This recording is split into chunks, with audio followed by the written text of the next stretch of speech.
Morning time stories. ముసలి తోడికోడళ్ళు. కారంచెడు అనే ఒక చిన్న గ్రామం ఉండేది. ఆ గ్రామంలో ఇద్దరు ముసలి తోటికోడళ్ళు ఉండేవారు. వాళ్ళెప్పుడూ గొడవ పడుతూ ఉంటారు. అప్పుడు తార ఇలా అంటుంది, ఒసేయ్, ఎప్పుడు నా ఇంటి ముందు నీ ఆవులు పేడ వేస్తున్నాయి. ఎన్నిసార్లు చెప్పినా నీకు బుద్ధుండదా? మీకు ఎన్నిసార్లు చెప్పినా అంతే చేస్తూ ఉంటావా? కనీసం అక్కడ శుభ్రం చేయాలన్న ఆలోచన కూడా నీకుండదు అని అనగా రజని ఇలా అంటుంది, నాకు కాదు ఆలోచన. ఏంటి నీకు? నీ గేదెలు కూడా నా ఇంటి ముందుకు వచ్చి పేడేస్తున్నాయి. వాటి సంగతి ఏంటి అని వాళ్ళిద్దరు కూడా గొడవ పడుతూ ఉంటారు. ఇంతలో శాంతమ్మ అనే ఆమె వచ్చి, అబ్బబ్బా, రోజు మీకు ఇడిపనా? అసలు ఒక్కరోజు కూడా ప్రశాంతంగా ఉండరా? మీ వల్ల మాకు చాలా ఇబ్బంది అవుతోంది అని అనడంతో వాళ్ళిద్దరూ కోపంగా ఆమెని తిడుతూ ఉంటారు. వాళ్ళిద్దరి మధ్యలో ఆమె ఉండలేక అక్కడ్నుంచి వెళ్ళిపోతుంది. ఆ తర్వాత తోటికోడళ్ళిద్దరు కూడా వాళ్ల పనులు ముగించుకొని, ఒకళ్ళు గేదెల్ని తీసుకొని మరొకరు ఆవుల్ని తీసుకొని ఎవరి దారిన వాళ్ళు అక్కడ్నుంచి వెళ్ళిపోతారు. సాయంత్రం సమయానికి ఆవులను తీసుకొని రజని ఇంటికి వస్తుంది. ఇంటికి వచ్చే సమయానికి అక్కడ తార ఇంటి ముందు ఉంటారు. దానిని చూసి రజని అక్కడే ఉన్న ఒక అమ్మాయిని ఇలా అడుగుతుంది, ఏం జరిగింది తారా? ఇంటి ముందు ఇంతమంది జనం ఉన్నారు అని అనగా కీర్తి ఇలా అంటుంది, తారాబామ్మకి పాము కరిచింది. చావు బ్రతుకుల మధ్య ఉంది. డాక్టర్ కూడా చేతులెత్తేశారు అని అనగా ఆ మాట వినగానే రజని చాలా కంగారుగా ఇంట్లోకి వెళ్ళి నాటుమూలికలు తీసుకుని తార దగ్గరికి వచ్చి పాము కరిచిన చోట ఉంచుతుంది. కొంత సమయానికి ఆమె మేల్కొంటుంది. అందరూ కూడా చాలా సంతోషపడతారు. రజని చాలా సంతోషంగా అక్కడ్నుంచి వెళ్ళిపోతుంది. ఇక ఆ రోజు గడిచిపోతుంది. మరుసటి రోజు ఉదయం కూడా పసరు మందు తీసుకొచ్చి ఆమెకిచ్చి, ఈ మందు 3 పూట్ల గాయం దగ్గర పెట్టుకో. అలాగే కొంచెం పసరు కూడా నోట్లో వేసుకో. మంచం మీద పడుకోకు, నేల మీద పడుకో. జాగ్రత్తగా ఉండాలి కదా. నేను జాగ్రత్తగానే ఉన్నాను. ఆ పామి నన్ను వచ్చి కరిచింది. అది కూడా నీలాంటిదే అనుకుంటా. అందుకే ఇలా చేసింది. ఒసేయ్, నేను ఉన్నా కాబట్టి నువ్వు బ్రతికావు. లేకపోతే ఎప్పుడో పైకి పోయేదానివి. నన్నెందుకు బతికిచ్చావో నాకు తెలుసులే. నేను పోతే నువ్వు తిట్టుకోవడానికి ఎవరుంటారు? అందుకే బతికించావు అని ఇద్దరూ మళ్లీ గొడవ పడతారు. వాళ్ల గొడవను చూస్తే వర్ష, కీర్తి ఇద్దరు కూడా అక్కడికి వచ్చి, మీరిలా గొడవ పడకపోతే కుదురుగా ఉండొచ్చు కదా. అసలు నువ్వెందుకు ఆమెకు సహాయం చెయ్యాలి? ఇప్పుడెందుకు మాటలు పడాలి? పిచ్చి మొక్కల్లారా, మేం గొడవ పడినా మా మనసులో మాకు ఎలాంటి ద్వేషాలు లేవు. అందరూ మమ్మల్ని వదిలిపెట్టి వెళ్ళిపోయారు. నాకు అది దానికి నేను మిగిలాము. ఏదో అలా పైకి అరుచుకుంటాం, కానీ ప్రేమ లేకుండా ఎలా ఉంటుంది అని అనగా ఆ మాట వినగానే వాళ్ళిద్దరు కూడా ఆశ్చర్యపోతారు. అవునా, మీరిద్దరూ తోటికోడల్లా? మీ వాళ్ళందరూ మీకు దూరంగా ఎందుకుంటున్నారు అని ప్రశ్నించగా రజని ఇలా అంటుంది, మాకు దూరంగా ఉండటం కాదు, అసలు ఈ లోకంలోనే లేరు వాళ్ళు.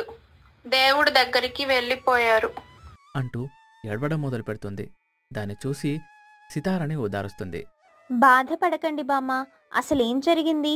మీకు అభ్యంతరం లేకపోతే ఆ విషయాల గురించి చెప్పగలరా అని అనగా, జరిగిపోయిన వాటి గురించి తెలుసుకొని ఏడవటం తప్ప ఏముంటదమ్మా.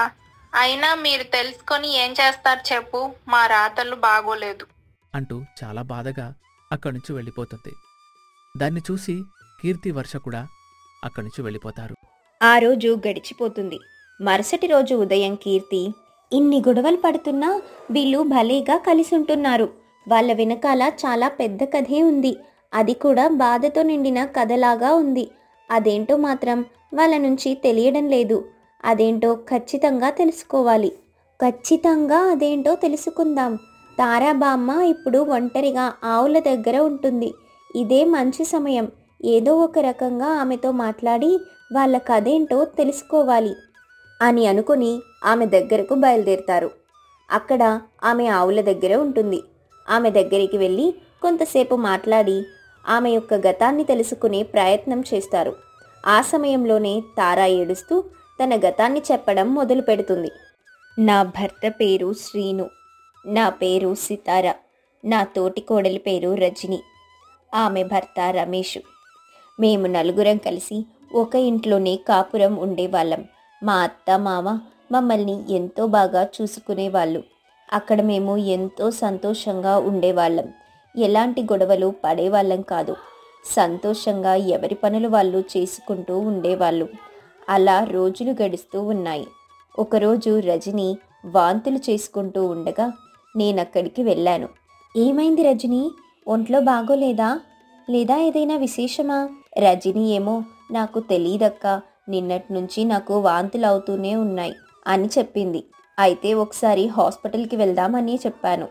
ఇంతలో మా అత్తగారు వచ్చి ఆమెని చూసి శుభవార్త అని చెప్పడంతో ఇల్లంతా చాలా సంతోషపడ్డాము.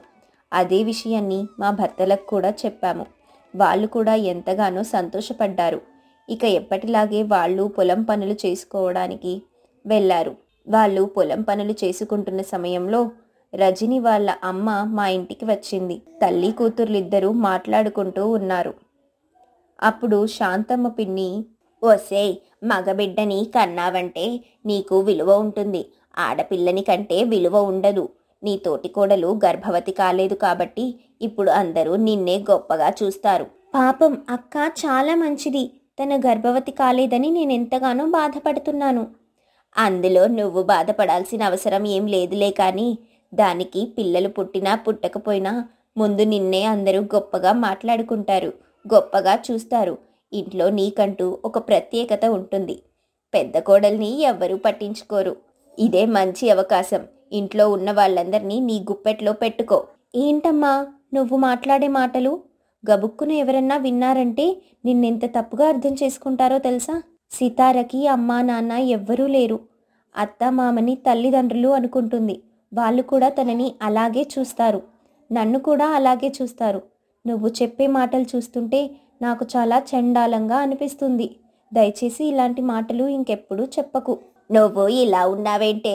నీకు మంచి చెప్తే అస్సలు అర్థం కాదనుకుంటా అంటూ వాళ్ళిద్దరూ మాట్లాడుకోవడం నేను చాటుగా విన్నాను. చాలా బాధపడుతూ వంటగదిలోకి వచ్చాను. అక్కడ వంట వండుతూ ఉండగా శాంతమ్మ పిన్ని అక్కడికి వచ్చింది. అమ్మా సితారా, రజనికి ఏం కావాలో అది ఇది అన్నీ ఇస్తూ ఉండు. ఏదడిగినా కూడా కాదు అనకుండా పెడుతూ ఉండు. సరే పిన్ని, నేను తనని సొంత చెల్లెల్లాగే చూసుకుంటాను. మీరేమీ బాధపడాల్సిన అవసరం లేదు. మేమందరం ఉన్నాం కదా. ఆ మాటలకి తను చాలా సంతోషంగా అక్కడి నుంచి వెళ్ళిపోయింది. కానీ ఆమె మాటలు మాత్రం నా మనసులో ఏదో తెలియని బాధని నింపుతూ ఉన్నాయి. రోజులు గడుస్తున్నాయి. శాంతమ్మ పిన్ని ఆ ఇంట్లోనే ఉంది. నా గురించి లేనిపోని మాటలు మా అత్తగారికి చెప్పడం మొదలుపెట్టింది. ఆ మాటలను నేను వింటూనే ఉన్నాను. నాకు చాలా బాధ కలిగింది. ఒకరోజు మా అత్తగారు నాతో మాట్లాడుతూ, నీకంటే వెనక పెళ్ళైపోయిన వాళ్ళు పిల్లా పాపలతో తిరుగుతున్నారు. అంతదాకా ఎందుకు? మనింట్లోనే నీకంటే వెనక పెళ్ళైన అమ్మాయిని చూసావుగా. ఇప్పుడు 3వ నెల. ఇల్లంతా ఎంత సంతోషంగా ఉన్నాము. ఒక్క నువ్వు మాత్రం గొడ్రాల్లాగా తిరుగుతూ ఉన్నావు. నీలో ఏదో లోపం ఉంది కాబట్టే ఇదంతా. మీ అమ్మ నాన్న పోవడం మాకు శాపంగా మారింది. ఇప్పుడు నిన్ను పుట్టింటికి పంపించడానికి కూడా అవకాశం లేదు. మీ పెద్ద కోడలు గొడ్రాలంటే మాకెంత బాధేస్తుందో తెలుసా? అత్తయ్య, అంతకంటే ఎక్కువగా నేను బాధపడుతున్నాను. మీరెందుకు నన్ను ఇలా సూటిపోటి మాటలతో ఇబ్బంది పెడుతున్నారు? ఆ మాటలకి అత్తగారు మరింత కోపంగా మాట్లాడుతూ, ఇద్దరి మధ్య చాలా పెద్ద గొడవ జరిగింది. దాన్నంతా చూసి శాంతమ్మ మరింత నవ్వుకుంది. అప్పుడు రజని, అమ్మా, నీ వల్లే మా ఇంట్లో లేనిపోని గొడవలు మొదలయ్యాయి. దయచేసి ఇక్కడి నుంచి నువ్వు వెళ్ళిపో. కన్న తల్లిని వెళ్ళిపోమని అంటావా? అసలు నువ్వు కూతురువేనా? నా ఆలోచనలు నాకున్నాయమ్మా. సితారాకి ఎప్పటికీ పిల్లలు పుట్టరు. మీ అక్క మైనా ఇంట్లో వెధవరాలిగా ఉంది. మైనాకి సీనయ్యకి పెళ్లి చేస్తే నాకు ఎంతో సంతోషంగా ఉంటుంది. అందుకే నా ప్రయత్నం నేను చేస్తూ ఉన్నాను. నీ సొంత అక్క జీవితం బాగుపడటం నీకిష్టం లేదా? ఆ మాటలు వినగానే రజని కోపంగా, సితారాకు పిల్లలు పుట్టరని నీకెలా తెలుసు? అసలు పిల్లలే పుట్టరని బల్లగుద్దినట్టు నువ్వెలా చెప్తున్నావు? ఏం చేశావు సితారాని? నిజం చెప్పు. నిజం చెప్పమని గట్టిగానే అడుగుతుంది రజని. అప్పుడే సితారా అక్కడికి వచ్చి వాళ్ళ మాటలన్నీ వింటుంది. సితారా ఏడుస్తూ, మీరేం చేశారు పిన్ని నన్ను? దయచేసి నిజం చెప్పండి అని గట్టిగా అడుగుతుంది. అసలు శాంతమ్మ సితారాని ఏం చేసింది, తనిప్పుడు ఏం చెబుతుంది అనేది తరువాయి భాగంలో చూద్దాం.